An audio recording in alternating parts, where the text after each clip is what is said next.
Hello and welcome back.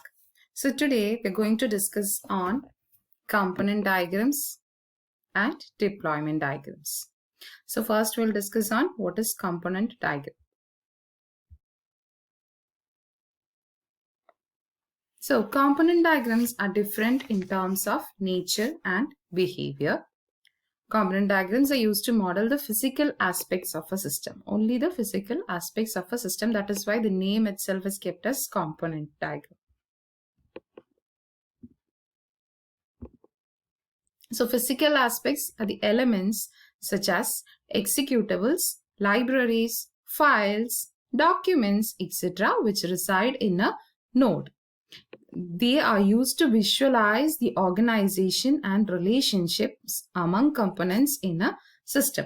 So in short, these diagrams are used to make executable systems.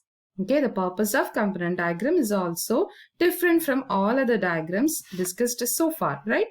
It does not describe the functionality of the system, but it describes the components used to make those functionalities. Thus, we can say that component diagrams are used to visualize the physical components in a system. Now, component diagrams can also be described as a static implementation view of a system. Static implementation represents the organization of the components at a particular moment. So a single component diagram cannot represent the entire system, but a collection of diagram is used to represent the whole. So a single component diagram cannot be enough for the representation of an entire system. Now, before drawing a component diagram, the following artifacts are to be identified clearly.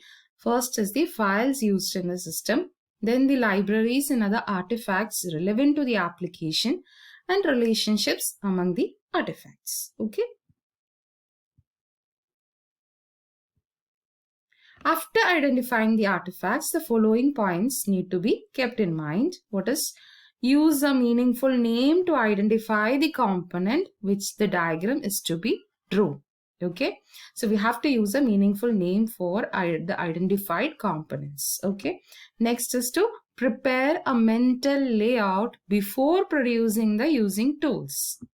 Then use notes for clarifying important points.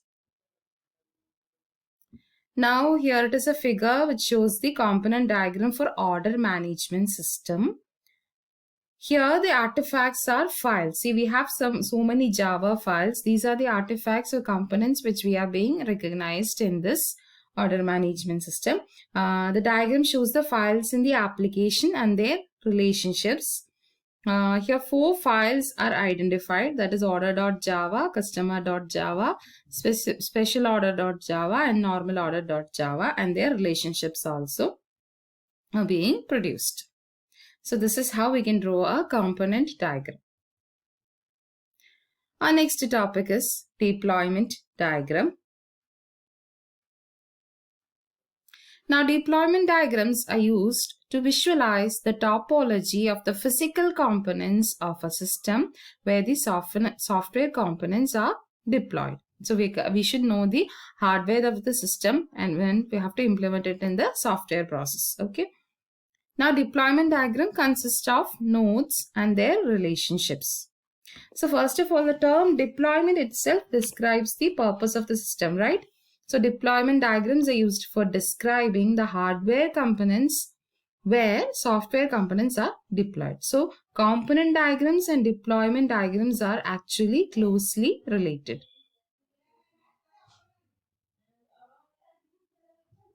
UML diagrams are used to handle logical components, but deployment diagrams are made to focus on the hardware topology of a system. Deployment diagrams are used by the system engineers. A deployment diagram consists of nodes. Nodes are nothing but physical hardware used to deploy the application. And deployment diagrams are useful for system engineers. So an efficient deployment diagram is very important as it controls the following parameters such as performance, scalability, maintainability, and portability of a system. Okay, so it is much more important to employ a deployment diagram in our project or in our software process. I will see a figure based on deployment diagram. Sorry, before that, before drawing a deployment diagram, the following artifacts should be identified. That is nodes, relationships among nodes. Then it is a sample deployment diagram to provide an idea of the deployment view of order management system. Here the nodes shown are, we have a monitor. See, we have a monitor. This is a node. Then we have a modem. This is another node. Then a caching server. See, a caching server. And some servers. See, server 1, server 2, server 3. These are the nodes available in order management system deployment diagram. The application is assumed to be a web-based application which is deployed in a clustered environment using server 1, server 2 and server 3. The user connects to the application using the internet and the control flows from the caching server to the clustered environment. So this is how a deployment diagram is drawn for order management system.